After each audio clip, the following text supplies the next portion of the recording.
You ever have one of those weeks that's just not,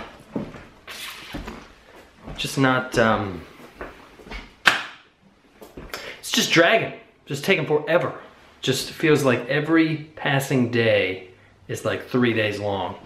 That's this week. I don't know why it is, because it's been a productive week so far. It's only Tuesday. It's September 20th, I think, or something thereabouts. And I don't know. It's Tuesday evening and it feels like it's a Monday morning. It's just taking forever. Forever. I think it's haircut time. I think it's definitely time to get the haircut. Time. That's what I want to talk about. Time. Time is made up. But it's how we measure our life. It's how we measure the passing of experiences. I saw a quote recently that it said about just going back, not to do anything differently, just to feel something a second time. And I agree with that quote. I don't want to undo things that have happened. I don't want to go back and change the course of history or of my life. Sure, I'd like to go back and be able to educate myself, my younger self, on the things that I now know, but there's nothing huge that I really regret. There are things that I regret not saying, or there are things that I regret not fighting for myself. I don't regret them, but there are things that I could have probably stood up for and expressed more openly. And there are people that I miss that aren't a part of my life anymore. And that is just how life is. It's what happens. You grow apart, or, you know, something happens and you change, or someone else changes, or it's just that they're not pertinent to who you are as a person for whatever reason, whether they elect to be or you elect it. It's just depressing. You know, when you think about time, you want to go back and you wish there was a way to just experience a moment or a feeling, or to just slow down that memory and be in that moment for that time. When I jumped out of a plane, I guess it was a little over a week ago. It wasn't this past Saturday, it was the one before. I tried to absorb as much of that moment as I could, because it happens very, very quickly. It was my first time skydiving.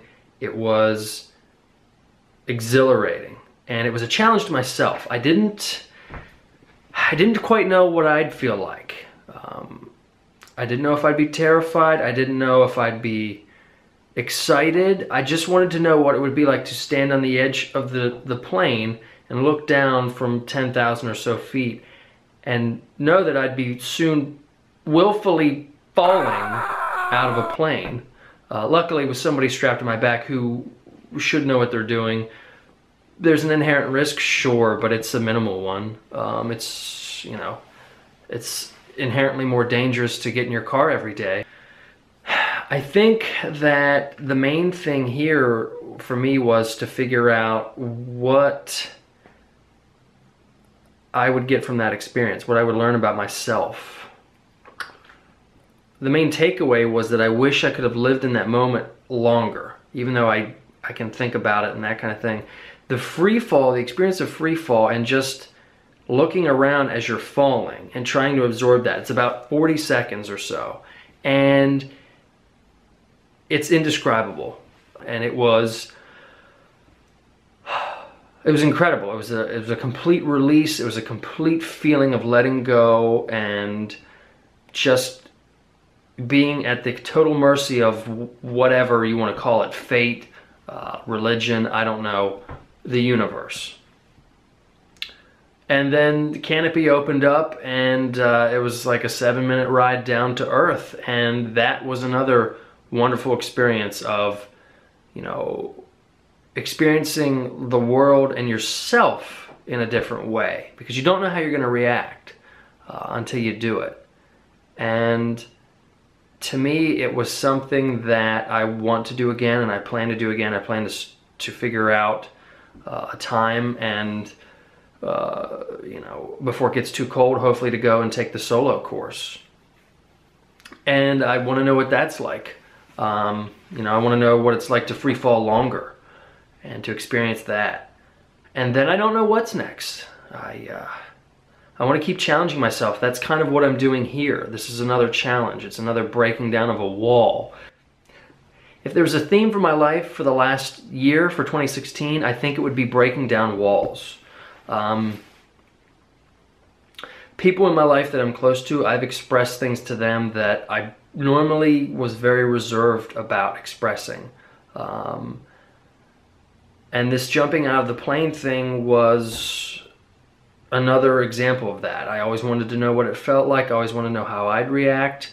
And I loved it. And I just want to keep pushing the envelope more and more. Not in an extreme sense, per se, even though I don't know how I'm going to top skydiving. I mean, that's the pinnacle for me. Like, that was really, I don't know what else I'm going to do for that thrill now, but I'll just keep going back, I guess. But it's more about inside, pushing myself beyond my comfort zone. And I think that's important to living. If you're not pushing yourself to have these challenges, if you're not pushing yourself to be a better version of yourself, or to develop yourself further and explore inside yourself to know completely who you are, then you're not really living. You're just kind of existing. You're just kind of going through life, having experiences, some of which I'm sure are great, but you can't experience it fully if you're not in touch with yourself, if you're not a fully developed human being, if you can't express yourself and you can't articulate your thoughts and your emotions, and you can't know more about the experience because you don't know much about yourself, if that makes any sense. Maybe I'm getting too philosophical here, going too deep maybe. But anyway, that's the point of this, in a way. That's the point of the vlog.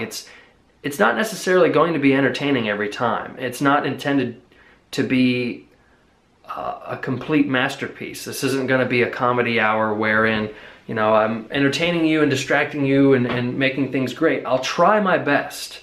And I think I talked in one of my previous vlogs about doing my best to try and do that, to entertain and to distract. But it's sometimes just going to be more about me expressing myself, and that's that. And I don't blame you if you think it's boring, or if you think it's inconsequential. That's fine. So probably the next question you have is, well, you know, you vlog and yeah, you skydive, but you didn't have any footage of it. And I didn't have any footage, and that's probably an oops on my part.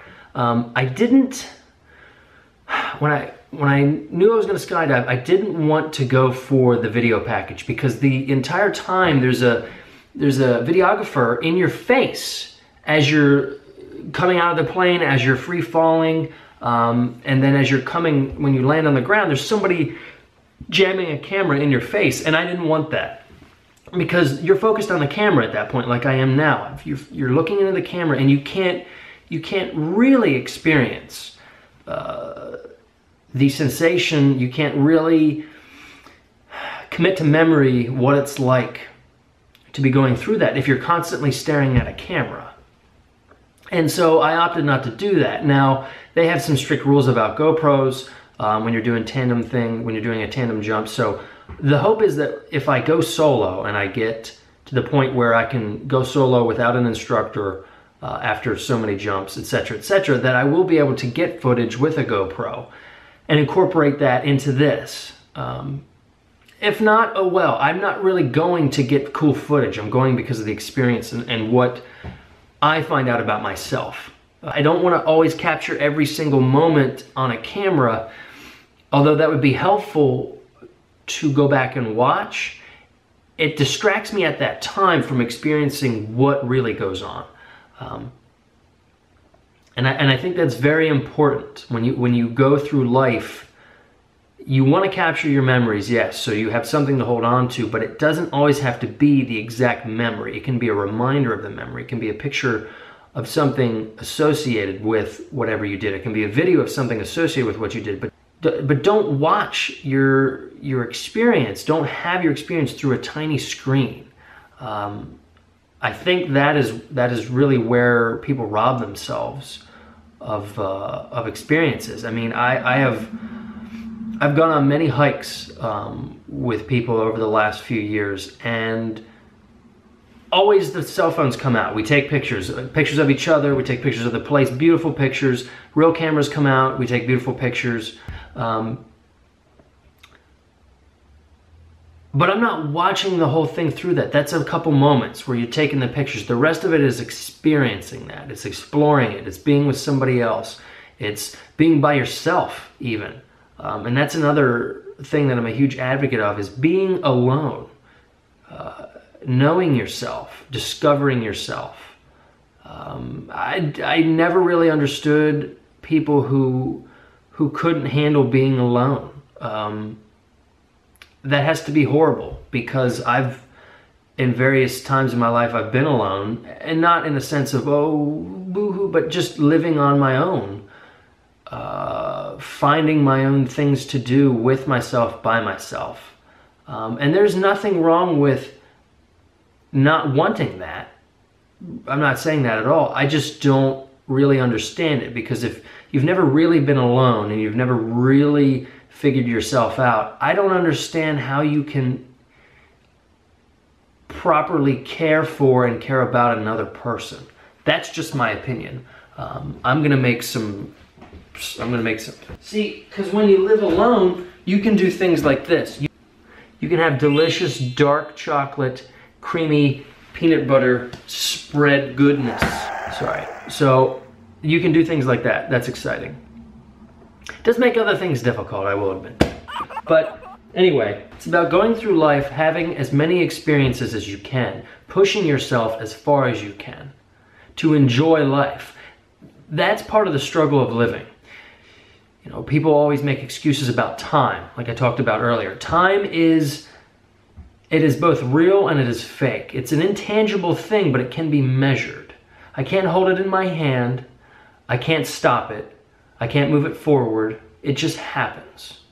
And the thing is that if you go through life always doing what you're expected to do, the routine, you work, you pay your bills, you eat, you have a little enjoyment, you watch some TV, you watch movies, maybe you go out, you shop a little bit. That's great, that's okay. But you have to fight for the time to do more. I'm at a point in my life where that's what I'm doing. You know, I had to fight for the time to go out and decide to skydive. I had to make it happen. Nobody wanted to go with me. I asked a couple friends, not a lot of people, but just a couple friends to see if they were willing to do it. And I understand that they weren't willing to do it. It's not a normal thing to do. So it was just one of those things where that wasn't worth their time, and I completely understand that. To me, because of the experience, because of what I would learn about myself, it was inherently worth my time. It was why I went to a couple movie auditions a couple years ago. I was so nervous, and I practiced and practiced and practiced my lines endlessly. And still, when I got there, I was extremely nervous. But I did it. I went through it. And I went through it again and again. And I was lucky enough to be part of those films. Now, they were short films. They weren't big budget productions. It wasn't from, you know, it didn't star anybody of any, you know, notoriety right now. Those people might become something in the future. I hope that they do. I've made good friends as a result of some of the things that I've been involved in, but it was the start of pushing myself. And it really didn't take off till this year that I decided to do it. Last year, I kind of, you know, started a little bit more. I got on Instagram, I got on Twitter, I started a public Facebook page, but it's still, I wasn't really serious about it. It was still, you know, one of those things where I was kind of trepidatious about it. And the thing is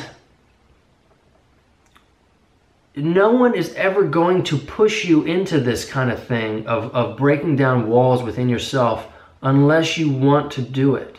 You have to want inside yourself to develop yourself further. And time is always against you. People are always against you, because you're always going to have people that love you, that care about you, but they want you to follow more of a routine. They want you to do what's safe. You know, if I had told my family and if I'd told more of my friends what I was going to do about skydiving, they would have tried to stop me, because at face value, it doesn't seem like a bright idea. And some people would make the argument, well, it's not. And that's okay. They care about me. And those that I did tell ahead of time what I was going to do, they just assumed I wasn't that serious because I didn't tell them dates or anything like that. The main point, what I'm getting at is, if you want to do anything that is outside your normal programming, that is outside the cookie cutter life that a lot of people lead, and that I have led for a long time, you are the only one that can break that cycle. You're the only one that can stop it. You're the only one that can decide when, how, and where you want to make the change or changes that you want to make. And that's something that a lot of people think on and a lot of people talk about doing, but they don't actually do. And I did that for the longest time. I would sit back and go, well, I need to do this, I need to do this, I really should do this. And then I would find excuses. I would find reasons why I couldn't do that. Because I didn't know something, or because I didn't have the money, or because I didn't have the time. Over the last year, I realized that those things will always be getting in your way if you choose to allow them to do so. If you have the right people in your life, they might criticize you and they might say, well, why'd you do that? But ultimately, they will support you. They might not understand why you do what you do, or to what degrees you pursue being an artist, you pursue being a doctor, you pursue being something. They might see you fail and fail and fail. My battery's dying. Really? I was like, oh, it's so close.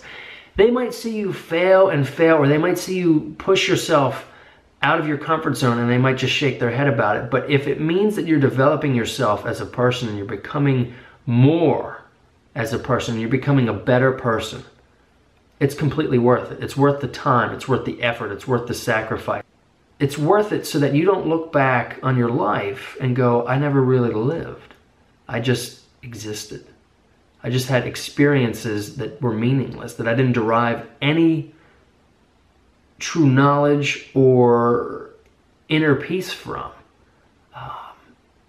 And I think, unfortunately, when we look at our world through screens and tweets, that gets lost.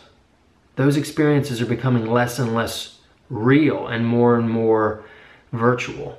And that makes you a virtual person. That makes your love for someone else not as strong. That makes your interest in other people and your empathy and your desire for them to do well not real. Because if it's not entertaining, you don't care. Because we're being geared to be entertained. That's annoying. I don't always want to be entertained. I want to experience something for myself. I don't want to watch it through a screen. I don't want to just watch a skydiver jump out of a plane. Go, oh, that's good enough for me. I want to know what that feels like. I want to know how I'm going to react. I want to know what goes on inside myself so I can tell somebody about it, and then maybe they'll go out and do it, you know? So I rambled a great deal, and now I'm going to make this delicious dinner